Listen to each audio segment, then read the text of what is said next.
Hola, buenas tardes. Aquí vamos, ¿no? Con nuestro programa número 8. 34. No mienta, Dopico. Bueno, qué sé yo quería saber si usted estaba atenta. Siempre atento. Porque como lo dejamos todo, cada programa vale por muchos, ¿entiendes? Es como hacer una multiplicación. Está muy bien, está muy bien. O si estás contando los programas del año pasado más los de este año. No, contaba los de este. Los de este y nomás. son como 34. Bueno, muy bien. Bueno, tenemos material hoy para compartir. Siempre, Dopico, siempre. Sí, tenemos material para compartir y material de literatura, literario. Por lo tanto, estamos muy contentas de tener este espacio para difundir lecturas. Lecturas. Entonces, vengo con un libro que le voy a mostrar acá en la cámara, que se llama un poemario, ¿no? Manifiesto de un bosque. Uh-huh. El poeta es Andrés Echevarría. Bueno, es un poeta que, claro, que ya tiene su trayectoria, ¿no? Que ganó muchos premios. Él es de Melo, de Cerro Largo.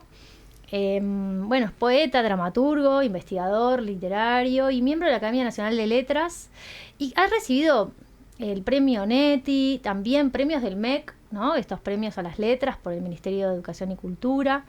Bueno, tiene, la verdad, varias labores en el área del arte, ¿no? Curaduría para la exposición Juana, Escándalo en la Luz, del Centro Cultural de España, ¿te acordás? En el año 2009. Presidió el comité organizador del Congreso Internacional Vallejo Siempre, 2016 en Montevideo. Y bueno, y así tengo varios digamos, comentarios para hacer al respecto de su trabajo. Y ni hablar de sus títulos publicados, porque sinceramente desde 2006, puede ser, desde el 2006, que fue Señales Elementales, no ha parado de publicar hasta la actualidad. Bueno, así que prolífico, sí. Y no solo como creador, sino también esto que vos mencionaste ahora que hablabas de la curaduría, uh-huh, de esa exposición de Juana. Es un experto en Juana Ibarburu también. Bueno, junto a Jorge Arbeleche hicieron un trabajo muy importante que no sé si decir rescatar, pero trajeron de nuevo en esta cosa como de sacar el polvo, ¿no? De los libros o de la obra de Juana, que de repente, si bien es una obra que todos mencionamos, no sé qué tantos de nosotros leemos en profundidad, ¿no? Claro, sí, o por lo menos en mayor extensión. Creo que todos nos quedamos o bien con la imagen de que por ahí conocemos en la escuela, ¿no? Sí. De Juana asociada de pronto a Chico Carlo o algunos poemas, o si no en el liceo, que básicamente se da en el primer año que tiene literatura de los chiquilines, que más que nada se trabajan con los poemas de las lenguas de diamantes. Las lenguas de diamantes, sí. Pero bueno, tiene mucho más también. Sí, la última etapa de Juana. Bueno, eso es de verdad una escritora que vale la pena. Tendríamos que reseñar algo de Juana, porque estoy pensando en este momento que no la reseñamos nunca. Eso es un debe de Así Asá, segunda edición. Para el programa 68. Claro, a este ritmo. Escucha una cosa, voy a empezar leyendo, ¿le parece bien? Me parece perfecto.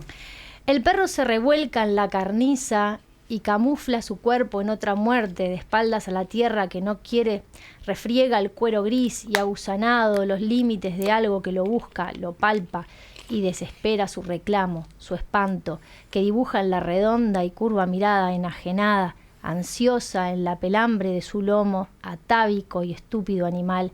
Él sabe que no hay depredadores, que solo hay un final inevitable, que es triste el pasto amargo y la hojarasca, que en cada hueso blanco que ha mordido se asoma una sombra de las cosas, y aunque no es razonable ese injusto castigo que no mide su sumisa manera de ser bueno y obediente, no hay forma de pedirle a la obsecuente inercia decadente del otoño que evite el vuelo seco en cada hoja, que logre engañarle la condena. Qué suerte que hice 6 años de yoga, ¿no? Para poder respirar bien. Sí, estaba pensando, es exigente para la lectura. Sí, ¿no? Es exigente para la lectura y ahí empezamos a hablar de las características de este poemario. No tiene signos de puntuación. Viste que últimamente hemos recurrido a este comentario, ¿no?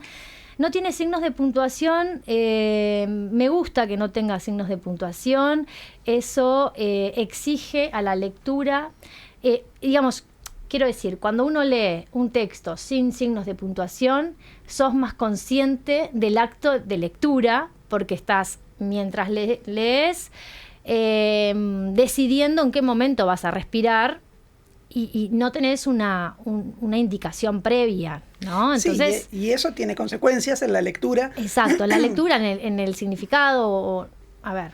Digo, porque en la lectura en ese sentido, bueno, hice esta pausa acá, entonces esto, corté el verso o no corté el verso, la entonación que le di o no le di, se presta mucho justamente para las anfibologías, ¿verdad? Esta cuestión de poder darle sentido a un sentido u otro o ambos al mismo tiempo a una determinada expresión. Entonces, en ese sentido también esto que vos decís, uno se hace más consciente primero porque se está quedando sin aire o con aire, pero además porque uno dice, bueno, ¿y esto cómo lo leo? Claro. ¿Con cuál de las interpretaciones me quedo, no? Sí, y ese pensar, perdón que te interrumpí, ese pensar cómo lo leo, viste que te saca de la automatización de la lectura, ¿no? De alguna manera uno lee todo distinto cada vez, porque la propuesta hace que si lo vuelvo a leer de nuevo, seguramente respire en otro momento, ¿no? Porque no es algo que esté ensayado, no está previsto. Sin embargo, si fuera un texto con las marcas, tendríamos que leerlo siempre de la misma manera. Sí, igual también hay otra cosa que ahí se ve la destreza del escritor, que vos podés tener textos que no tengan puntuación, pero que de todas maneras, más allá de la variedad que puede haber entre cada lector, en milésimas de pronto de segundo, de qué se acentúa más o menos, igual a veces hay como una especie de estándar o de canon.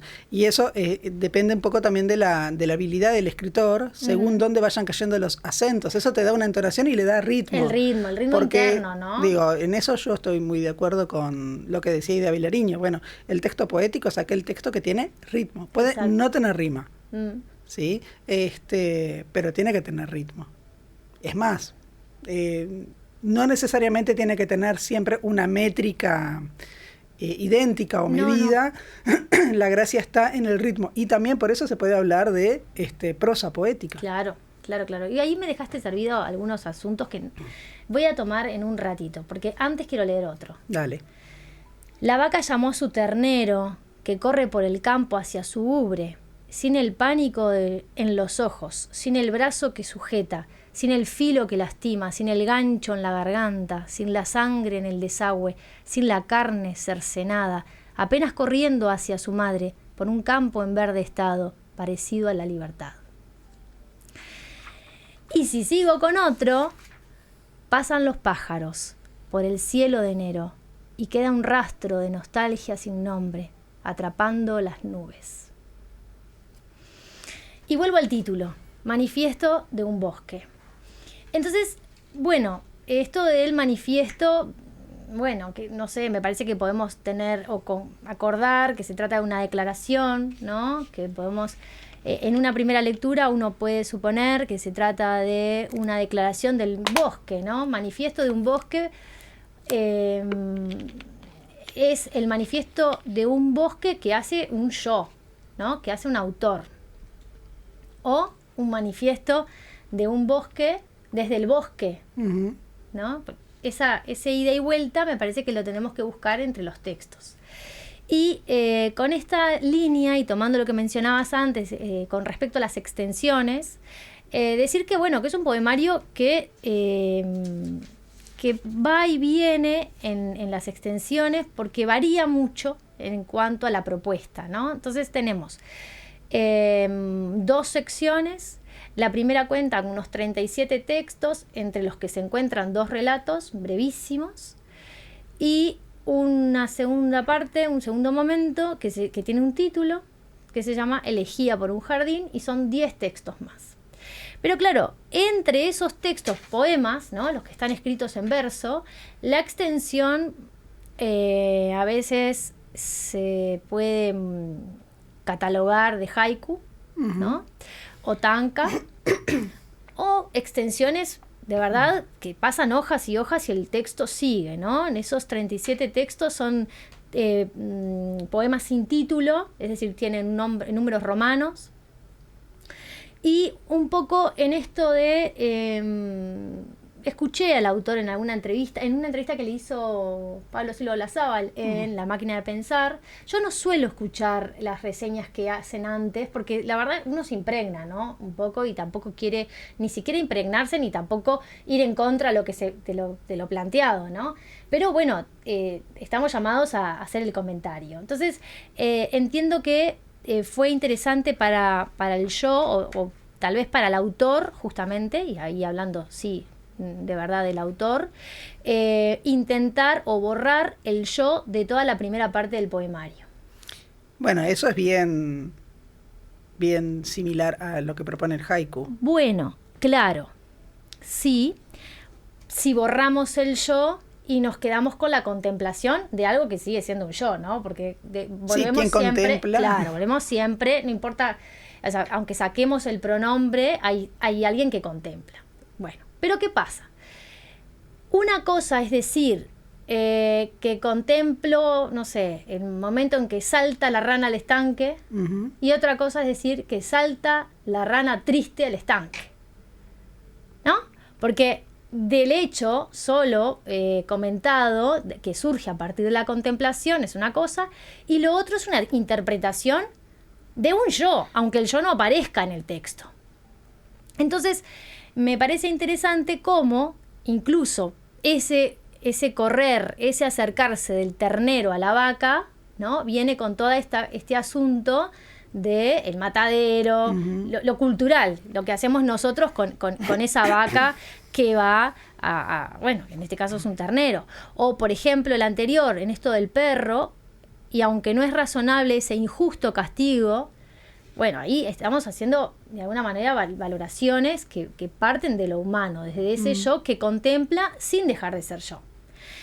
Pasan los pájaros por el cielo de enero y queda un rastro de nostalgia sin nombre atrapando las nubes, ¿no? Entonces, creo que es un...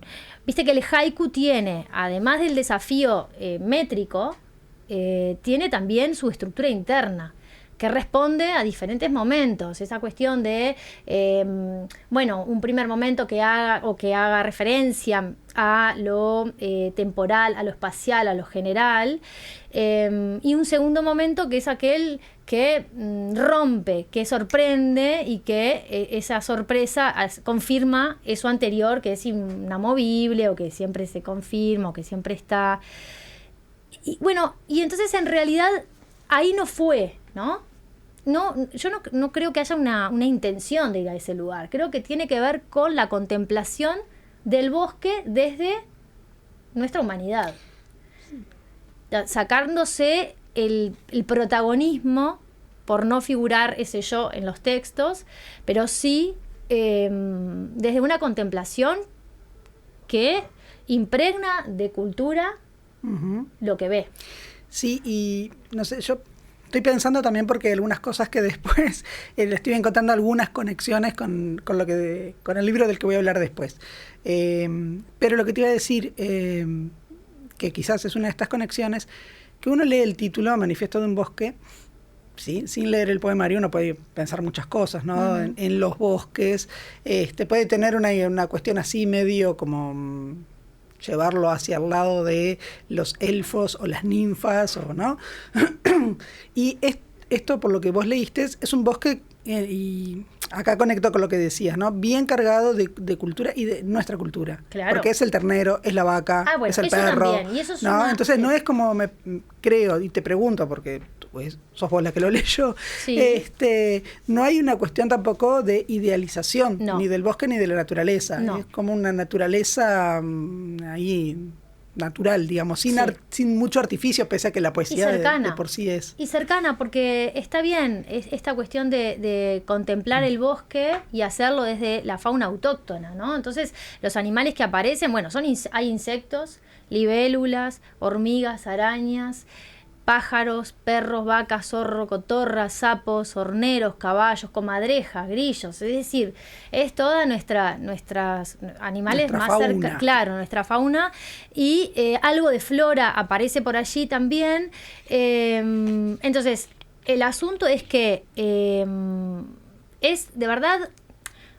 primero, otro elemento, el caudal que tiene este poeta a la hora de la expresión, ¿no? La búsqueda de palabras y en ese decir que tiene una fluidez que no son esas palabras que están como sacadas de a poco, ¿no? Sino que están en ese caudal de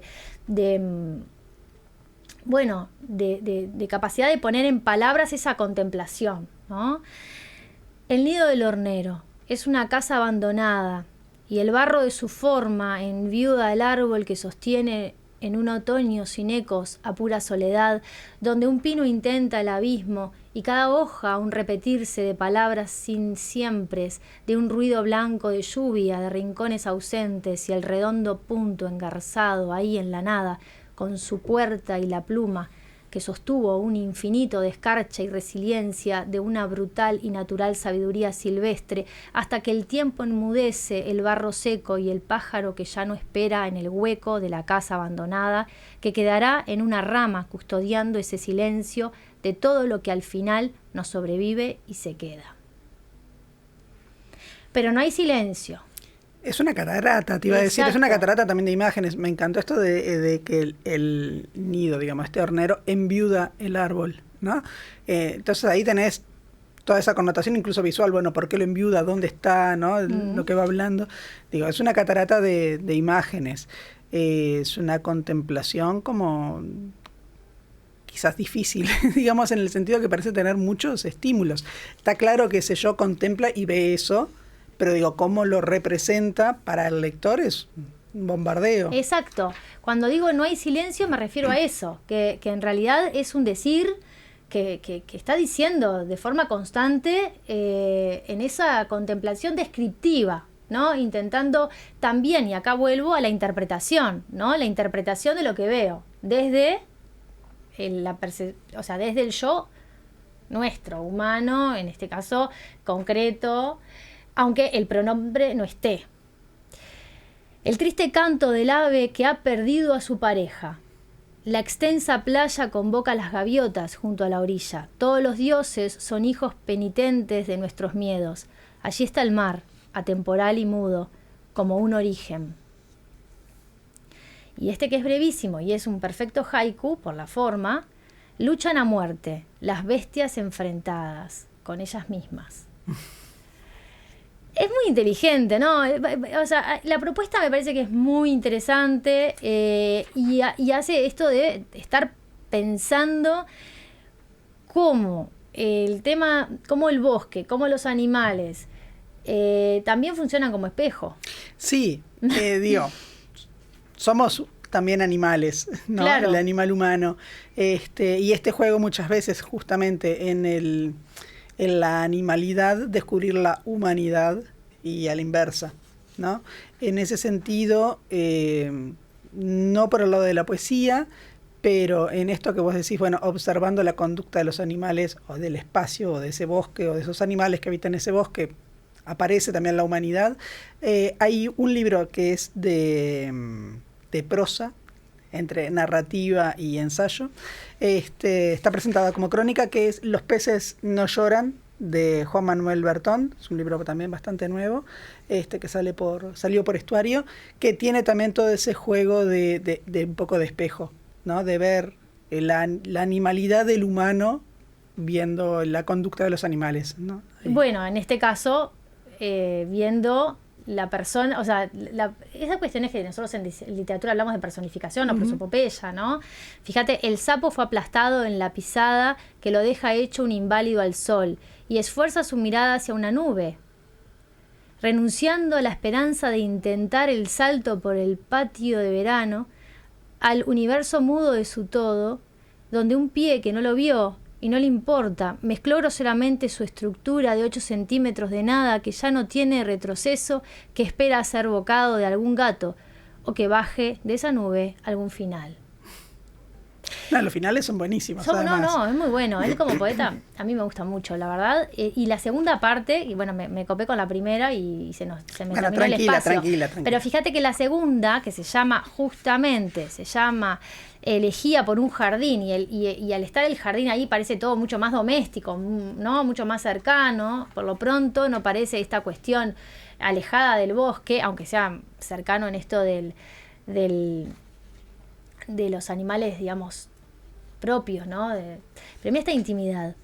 Una flor blanca despierta en una noche de junio, solitaria en plenilunio, busca mi mano y la encuentra. Acaricio el breve espacio que me permite el instante, palpo algún vuelo distante y se me escurre despacio, como imposibles sus pétalos, queman las alas en luna sin la advertencia de Dédalo. Soy quien se muere por una causa triste y delirante, de una flor inoportuna. Precioso. Y nos vamos. Nos vamos en este ratito. No me acuerdo si nos vamos con musiquita o tandita. Con música. Vamos, ahí vamos. Bueno, Dopico, volvimos. ¿Qué escuchábamos? Escuchamos cuando nos fuimos, lo eligió usted, así The que Cure. sabe, escuchamos The Cure a Forest, ¿no? Un bosque. Sí, porque en realidad cuando lo venía escuchando me hizo acordar mucho, porque esto del bosque, viste que está por todos lados en la literatura, ¿no? Estos lugares, paisajes. Me hizo acordar a la leyenda de los ojos verdes de Becker. Ah, pero Esta ¿cómo cosa, estamos? ¿qué te pasa?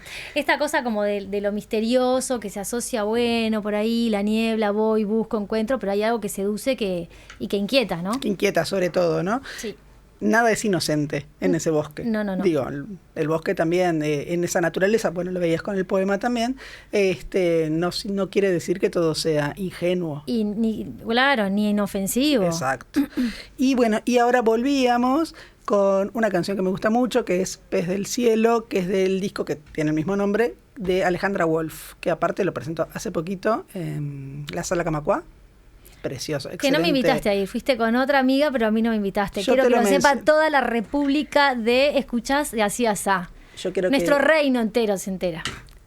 Yo quiero, Alejandra Dopico, dejar claro que te avisé del disco, te avisé del espectáculo y vos te olvidaste. Bueno, como Ya tantas está. cosas en la vida, pero hay que hacerme acordar. Bueno, nada. Pero esta canción me parece muy bien, porque ya que venimos hablando de naturaleza, de bosque, y el libro del que voy a hablar ahora tiene también algo de esto, me parecía que venía muy bien. Por otro lado, también recomiendo escuchar completo el disco de Alejandra Wolf. Las letras son una maravilla. Sí, suena muy bien, lo tengo en el auto. Y es ideal para escuchar con auriculares, en el sentido de que hay un montón de cosas delicadas de la orquestación, digamos, de los instrumentos que están, que no tiene desperdicio. No tiene, no. Así que bueno, pero del libro que voy a hablar ahora se llama Espacio de Confianza y es de Adriana Aguirre Grompone. Mostramos por acá, a ver si se puede tomar. Este libro salió en 2020 y quedó un poco como con la pandemia, digamos, Sí, claro. de por medio. Entonces creo yo que no tuvo la suficiente como difusión. Sí, ¿no? Y además, por otro lado, es el primer libro de Adriana Aguirre Grompone. Entonces, bueno, como que todo eso conspira a veces un poco con la difusión. Se llama Espacio de Confianza y está publicado por Yagurú. De hecho, yo la primera vez que lo vi, debo decir, y confieso, que lo que me atrajo fue el objeto, libro. Me parece de una delicadeza tremenda, el color, las letras, la elección de colores y la combinación.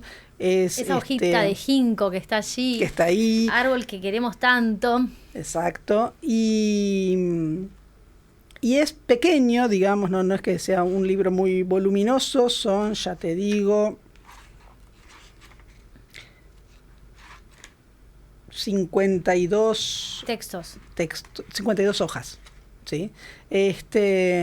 Y tiene un prólogo de Rafael Courtoisí, digamos, es todo chiquito, precioso, y fue lo que más me atrajo, y de lo que sospeché, lo confieso, fue del título. Mirá. Espacio de Confianza, me generó ahí una cosa como rara, no sé, ¿No te gustó el título? No me convencía, me parecía que podía ser como forzado, o me llevaba como para otras cosas, ¿no?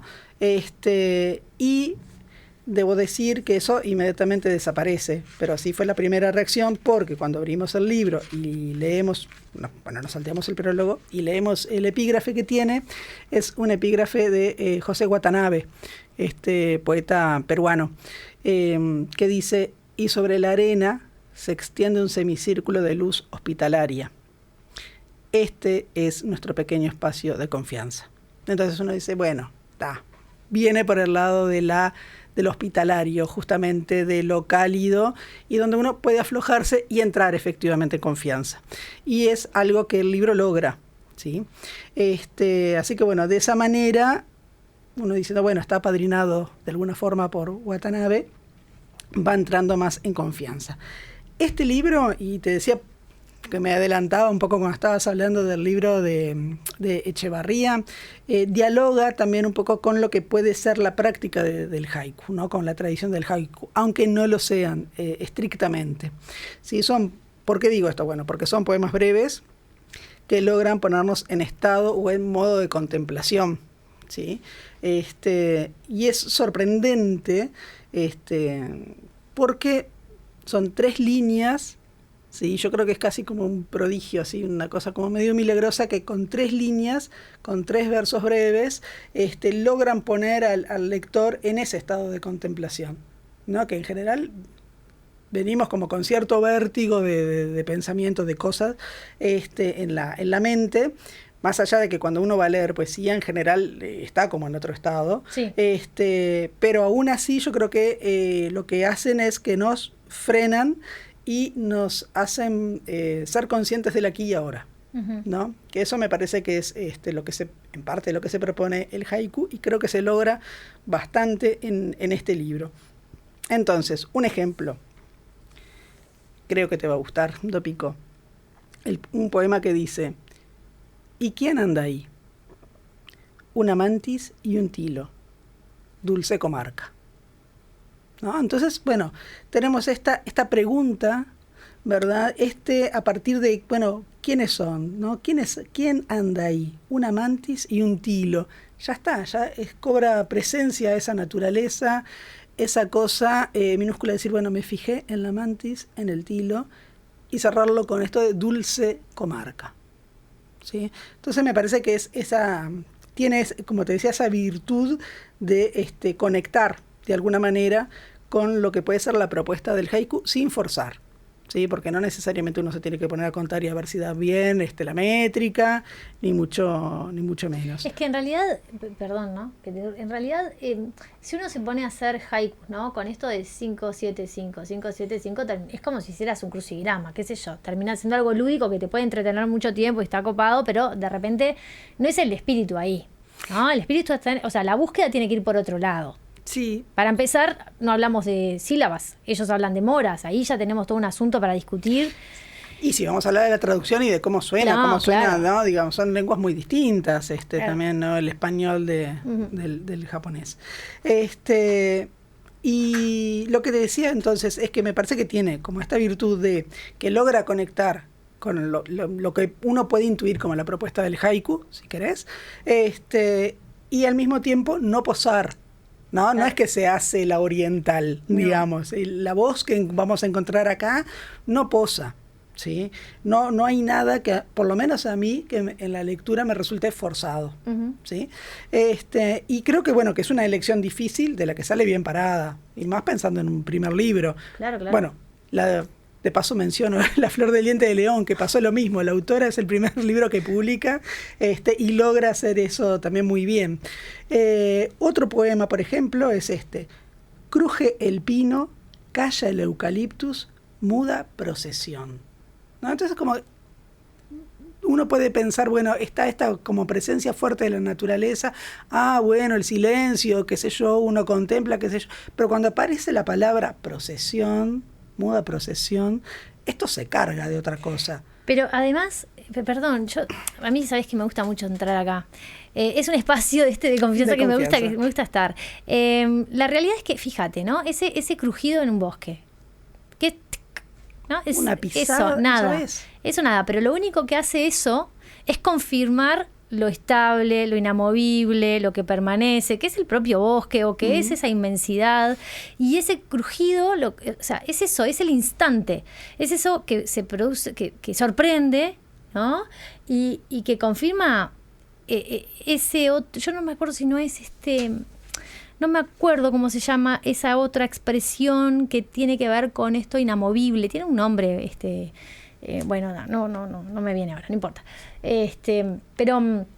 Pero me parece que es esa, por ahí pasa, ¿no? La esencia de esta búsqueda de la contemplación. Y eso es lo que vos estás diciendo. Bueno, confirma lo inamovible, ese sonido, ese crujido, pero te pone instantáneamente en eso, en el aquí y ahora. ¿Qué pasó? Un crujido. Bien, ¿y con qué contrasta también? Ese sonido del crujido, bueno, esa procesión, esa muda procesión, la palabra procesión, ¿no? Tiene ahí unas cargas que, bueno, que depende de cada lector. No, claro, también. claro. Entonces, bueno, eso me parece que puede estar muy bien. Y te decía, bueno, cada poema de alguna manera, no solo que nos conecta con un aquí y ahora, sino que también nos hace como, nos frena, nos hace una pausa, digamos, frente a cada hoja. Porque como te decía, es un libro muy pequeño y si quisiera leerlo así de corrido, lo podés leer muy rápido, pero no es la idea. No es la idea. Y no podés. Y ahí está el silencio, claro. que es tan importante también para esto, ¿no? Para esta propuesta, quiero decir, claro, de esta poeta en particular. Entonces, bueno, te leo un par más. Otro poema dice: el rayo puede enseñar en instantes la eternidad. ¿No? Entonces, no sé, me parecen como hallazgos, como maravillas esas cosas, ¿no? O crezco y llego, lo dijo la marea y no repite. Entonces, tiene ahí toda una serie de cosas que a mí me parecen como muy, no sé, muy atractivas para leer y que realmente, bueno, conectadas con un aquí, una ahora y se genera esa confianza, ¿no? Entonces, por eso también quería como declarar esa primera sospecha o suspicacia con el título, para decir, no, realmente uno entra en este espacio de contemplación, de confianza, bueno, de estar, ¿no? Entonces, bueno, me parece que cumple con ese elemento un poco esencial del haiku, que es la presencia de la naturaleza, como en un primer plano, la minimización del yo, aunque no desaparece. Y bueno, ¿no? Somos occidentales, ¿no? Y es que difícil. Me parece, que está bien que no desaparezca, porque si no, ahí uno diría está posando. No, y además es como te digo, es difícil ser occidental y no usar el yo. Es lo que somos. No, entonces por eso ponía acá mis apuntes, me anotaba esto, ¿no? La minimización del yo, tan propio el yo, ¿no? Tan propio de lo que tenemos o lo que entendemos, como casi como estereotipo de la poesía que pensamos, ¿no? Cuando le decís a cualquier chiquilín que es la poesía, la expresión de sentimientos, ¿no? Como el desborde, que es una cosa como súper romántica eso, del desborde de sentimientos, o si no, la otra opción es pensar a veces como en un tono confesional. Claro. Y acá no hay un tono confesional, es otra cosa, ¿no? Entonces eso me parece como muy bien. Y aunque hay momentos de otros poemas que sí se permite, se hace mucho más fuerte la presencia del yo, y por eso también digo, bueno, y está bien, porque no hay que renunciar a lo que se es y desde dónde se habla, ¿no? Y por ejemplo dice, mis hijos y yo en diluvio estival, paz intramuros. Bueno, aparece un yo, aparece una familia, aparece un montón de cosas, digamos, y nada, y lo queda así como redondito. Y después el final del libro, ahí rompe un poco, ¿verdad? Porque vas a cerrar con 3 poemas que se llama Abeja, Caballo y Noche, cada uno, que tienen el mismo tono, pero ya son poemas de estrofas, digamos. Ah, claro. ¿Sí? Sí. Que mantienen esto, son estrofas también de 3 versos breves, y lo bueno es que no rompe, digamos, como ese clima que ya armó. Leo el último y con esto cerramos esta partecita, que se llama Noche, como dije, y dice: piel de durazno, un sabor primigenio, la cama y nosotros. Eterno cáliz es mi copa de vino y como vino se fue. La noche invernal avanza sigilosa, íntima y azul. Y ahí es el poema con el que cierra el libro. Así que bueno, de esta manera queda presentado Espacio de Confianza. Invito a la gente que lo lea. Y bueno, alguna cosa mínima de la autora, más allá de decir que es el primer libro, ella es licenciada en comunicación, y es una practicante y estudiosa también de la traducción. Mírese. Entonces, esto también tiene un poco que ver con esa habilidad, digamos, para manejar el lenguaje. Sí, me quedé pensando un minuto, me quedé pensando en Circe y lo que menciona al respecto de la traducción. Bueno, ella como traductora, pero también como esto de poner en palabras, incluso nuestra lengua materna, es un primer nivel de traducción. En definitiva, tenemos que llevar las imágenes sensoriales a eso que son palabras que muchas veces no alcanzan a decir lo que queremos, ¿no? Porque de alguna manera hay que encorsetar eso que no es palabra en ese código lingüístico que, si bien por más materno que sea, también es una primera traducción. Y es una mediación. Sí. Es difícil atrapar, ¿no? Es como la gran lucha que tienen todos los escritores, los poetas más, en esta cosa a veces de que el lenguaje no alcanza. No alcanza. Y que hay cosas que son inefables. No alcanza, exacto. Bueno, nos vamos. A la pausa. Bien. No nos vamos del todo, no engañe. No. Y volvemos. ¿Con qué volvemos?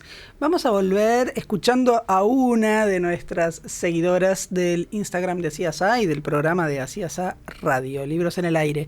La vez pasada hicimos la convocatoria de que, todos aquellos que quieran participar y que nos quieran ayudar y colaborar, recomendando libros, lo pueden hacer. Mandan un audio que dure menos de 1 minuto al Instagram de Así Asá, diciéndonos simplemente, tal libro de tal autor lo recomiendo por tal razón, y obviamente su nombre, y luego serán pasados al aire y se convierten en locutores y colaboradores de este espacio. Vamos por el primero. Bueno, hola a todos y todas.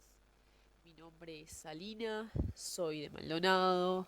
El libro que quiero recomendar se llama Cordonzojo y es de Natalia Mardero. Este libro pertenece a la editorial Estuario. La autora es uruguaya y me gustó, lo quiero recomendar. Me parece un libro fácil de leer y tiene una historia de amor muy particular entre 2 mujeres. Me parece un libro que está bueno porque le da visibilidad a muchos asuntos que muchas, como mujeres que nos gustan las mujeres, atravesamos en cierta etapa de la vida, y creo que le da voz a nosotras para un tema que muchas veces está tan invisibilizado como es la homosexualidad entre chicas. La verdad es un libro que me llevó mucho, me gustó, y también al ser escrito por una autora uruguaya me parece que está bueno, y por eso lo quiero recomendar. Así Asá Radio. Cornucopia.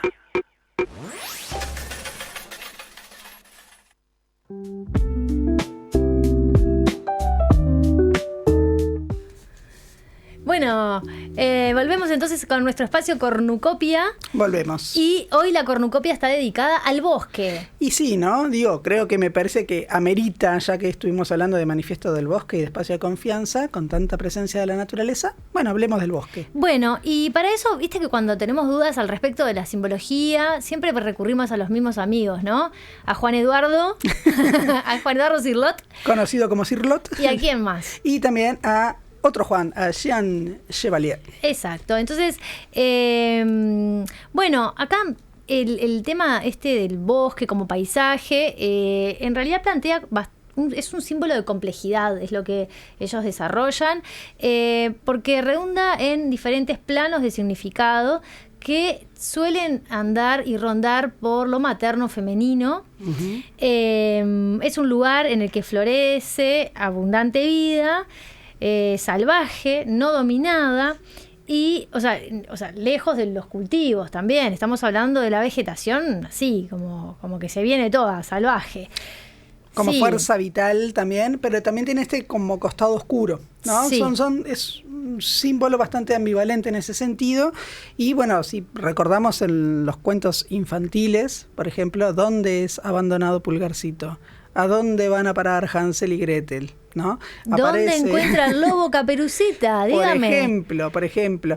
Entonces, sí aparece también allí el bosque, que también es interpretado muchas veces como este lugar de peligro o el lugar también de lo inconsciente. Para Jung. Sí, también yo me acordaba de Tristán e Isolda, ¿no? Ay, qué lindo. Que tienen el momento en que, viven en el bosque, ¿verdad? Que van allí, que es el lugar de refugio, pero también ese es el lugar de refugio, que es el lugar un poco como de lo prohibido y lo apartado frente a lo que es el mundo de la corte. Bueno, ¿no? claro, y en esto, por eso de lo prohibido, lo apartado, en esto de lo peligroso, lo indomable, ¿no? Uh-huh. Y por eso esta vinculación con el inconsciente, de última, esa naturaleza es devoradora y ocultante de la razón. Entonces, bueno, de hecho, Blancanieves se va del castillo al bosque. Al bosque. Y encuentra la casita de los enanos, la cabaña. Y viste que en los hermanos Grimm, ¿esos son los hermanos Grimm, Blancanieves? Lo que pasa es que esos cuentos en realidad tienen generalmente distintos autores. Muchas veces lo que conocemos, no me acuerdo ahora de Blancanieves para ser exactas, pero muchas veces lo que conocemos son las versiones como más o menos definitivas o más o menos las que van llegando. Por ejemplo, con Caperucita Roja, quien de alguna manera termina dándola a conocer o popularizándola es Perrault. Pero Blancanieves sí es hermanos Grimm. Son los que recopilan toda la tradición, el folclore alemán, ¿no? Sí, ahí, pero ahí, bueno, un poco de todo. Y aparte a veces se repite más de una cultura. Sí, yo no me acuerdo exactamente ahora en Blancanieves. Pero yo me acuerdo en Blancanieves que me llamó mucho la atención cuando trabajé en el liceo, que cuando, viste que en Disney tenés la versión en que Blancanieves llega y la casa de los enanitos está hecha todo desordenado y es ella la que se encarga de ordenar. Bueno, la versión de los hermanos Grimm está todo impecable, es ella la que desordena. Me parece genial. Sí. Pero entonces, este transitar por el bosque, ¿no? De alguna manera, ese transitar por el bosque y a la noche, ¿no? Hay como un antes y un después de salir, dejar atrás una etapa, lo que sea, que en definitiva tiene que ver con esto que, es lo desconocido y es también espacio para digamos, las celebraciones, sobre todo las ceremonias o algunos dioses, los celtas también, parece que tenían el bosque como escenario para sus cultos. Me llamó la atención esto de ponerlos sobre las ofrendas y además sobre los árboles, ¿no? La imagen del árbol considerado como un intermedio entre justamente la tierra, en la que hunde sus raíces, y la bóveda, el cielo, a través de su cima, ¿no? A través de sus ramas. Entonces, sí, es la conexión de los tres mundos, digamos. Sí. Lo subterráneo, lo terreno y lo aéreo. Y me gusta esto de pensar en el bosque como lo ambivalente, por esto que saqué de uno de estos dos, que no me acuerdo exacto cuál de los dos diccionarios, en esto de que el bosque es menos abierto que la montaña, menos fluido que el mar, menos sutil que el aire, menos árido que el desierto, menos oscuro que la gruta.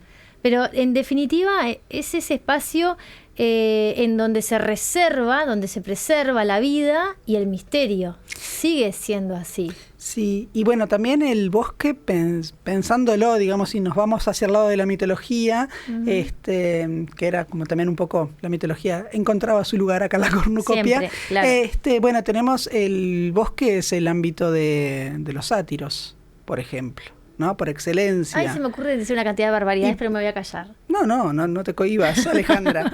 Y también en el bosque se han dado, como decíamos, ciertas celebraciones y rituales que están muy asociadas, por ejemplo, a algunos de las celebraciones en torno a la figura de Dionisos, ¿no? Estas mujeres que quedaban de pronto en esos éxtasis. Sí, ¿no? En estos éxtasis vagando por los montes y las montañas, en pleno éxtasis, en plena fiesta y en pleno también delirio, digamos, en la pérdida de la razón. Entonces volvemos de nuevo a conectar con esto de un poco de lo inconsciente o de lo prohibido. Bueno, conectar con aquello que es más oscuro, con aquello que tampoco es civilizado. Hoy cuando que leíste esto de la elegía del jardín, que decía esta segunda parte del libro, esta gran diferencia entre lo que puede ser el bosque, ¿no? En toda su naturaleza natural, digamos, en el aspecto más salvaje, y lo que es un jardín, que siempre supone lo artificial, siempre supone la mano del hombre que, puso un canterito, plantó esta flor acá. Eso de los jardines románticos, la diferencia, ¿no? El jardín romántico y Versalles. Claro, Versalles es magnífico, pero sin embargo, y el sector de María Antonieta es romántico, ¿no? Entonces, allí esa cosa como exultante y el derroche, ¿no? El derroche de vegetación, el derroche de este asunto que tiene que ver también con lo sagrado. Y acá me gustaría mencionar esto de entender también el bosque como un santuario natural, ¿no? Y viste que en Japón se ponen esos torii, marcando justamente esa entrada. Es interesante también para China que el bosque que está de repente en el bajo de la montaña es el que le otorga la fuerza a la montaña, y se habla de la cabellera de la montaña, ¿no? Entonces me pareció una imagen bellísima, bueno, que acompaña, no sé, si pensamos en el monte indígena, acá debe haber una cantidad de relatos referidos porque no tenemos bosques grandes en Uruguay, tenemos monte indígena, el nativo, ¿no? Si salís a bosque, bueno, son esas plantaciones de eucaliptus, que no tiene que ver con los bosques de los que estamos hablando, aunque estar allí también debe generar, nunca estuve en un bosque de eucaliptus, pero qué sé yo, las leyendas vienen más por lo folclórico, ¿no? Este otro espacio que genera justamente esa ambigüedad de lo prohibido, de lo extraño, donde todo lo malo puede pasar. Esto de no ir al bosque. Sí, de quedar digamos, como en cierto estado de vulnerabilidad en el bosque. En el bosque uno se puede perder también, ¿no? Y ni te digo si es de noche. Estaba pensando en la Divina Comedia. Viste que algunas traducciones, en vez de decir la selva oscura, hablan del bosque. Sí, bueno, a mí siempre me llama la atención la idea de selva, pensando en su autor y su zona geográfica, pensando de qué selva se refería. Pero sí esta idea de que en el bosque en algún momento uno puede perderse muy fácilmente, sobre todo si es un bosque tupido, uno no puede guiarse por las estrellas, por ejemplo, o si es esto que es la noche, bueno, todo puede llegar a parecer un poco igual. Entonces el bosque no deja de ser quizás también otra forma del laberinto, ¿no? Que uno puede estar por allí deambulando. Así que bueno, eso sí. Pero como sea, el bosque ya tanto en su faceta, digamos, como más positiva de contacto con la naturaleza, o en esta otra posibilidad de análisis, de contacto más con lo oscuro, no deja de ser algo sumamente rico y atractivo. Ay, claro. En cualquiera de las dos vertientes. Entonces, si pensamos, bueno, todos los bosques que han aparecido, bueno, mencionamos los bosques de los cuentos tradicionales, mencionamos los bosques que aparecen en estas novelas como las de Tristán y Isolda, bueno, tenemos cantidad. Pensemos también en los bosques, en las ermitas. Muchas veces en los bosques era que se refugiaba aquel que se quería alejar un poco del mundanal ruido, ¿no? El que podía ser una seta, se iba a ir hacia el bosque también. Bueno, estoy pensando continuidad de los parques. Bueno, también. Y ¿no? Que hay un peligro en esa continuidad de esos dos parques. La Alameda, los Robles. Bueno, parece que es más parecido a los jardines, pero en realidad estamos hablando de, digamos, espacios arbolados cercanos a una casa que hacen justamente proponen esa ambigüedad, ¿no? Por lo menos en la poca precisión de los límites. Bueno, y con todo esto, ¿qué? Llegamos al límite. Llegamos al límite, bueno, entonces no le cuento. Cuente. Tenemos un minuto. Bueno, en un minuto es muy poquito. No, iba a contar una pequeña historia que tiene que ver con un concurso que se da en un puente, que se da en un bosque entre un sátiro, que es Marcias, y Apolo. No sé si usted sabe que el aulós era un instrumento musical que se dice que lo creó Atenea, y hay como distintas vertientes, que lo hace con caña, que es como se supone que era el instrumento. Es una especie de flauta doble larga o de oboe, digamos, doble. Y lo que dice el mito, digamos, es que una de las vertientes es que Atenea lo crea para imitar el lamento de Euríale, que era una de las 3 gorgonas, cuando Perseo mata a Medusa. Entonces las 100 cabezas de las víboras que están allí lamentándose, bueno, este instrumento imitaría ese sonido. Y otra versión dice que no, que en realidad Atenea lo hace con unos huesitos de ciervo, hace estas flautas en un banquete de los dioses, y que claro, al soplar se le inflamaban los cachetes, y entonces Hera y Afrodita se reían y burlaban de ella. Ella se va a un bosque para ver si esto es así, se refleja en en el río, y ve que sí, y tira el oboe y dice que aquel que lo recoja, será castigado. ¿Quién lo recoge? El pobre sátiro de Marcias.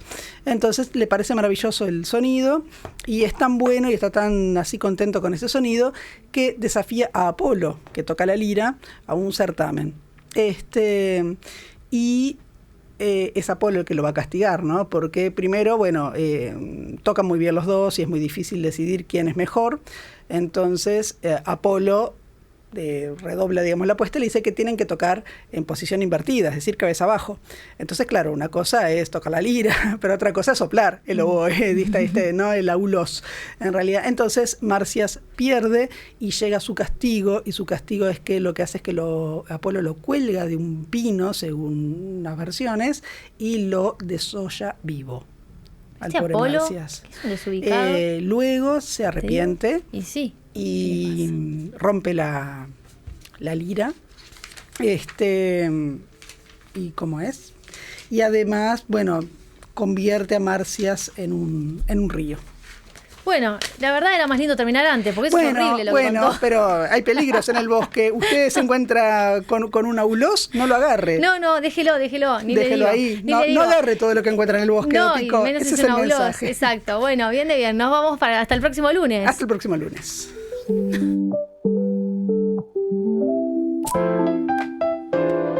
Así es la radio. Libros en el aire. Escuchá los contenidos en uniradio.edu.uy y Uniradio Podcast en Spotify. That's one small step for man.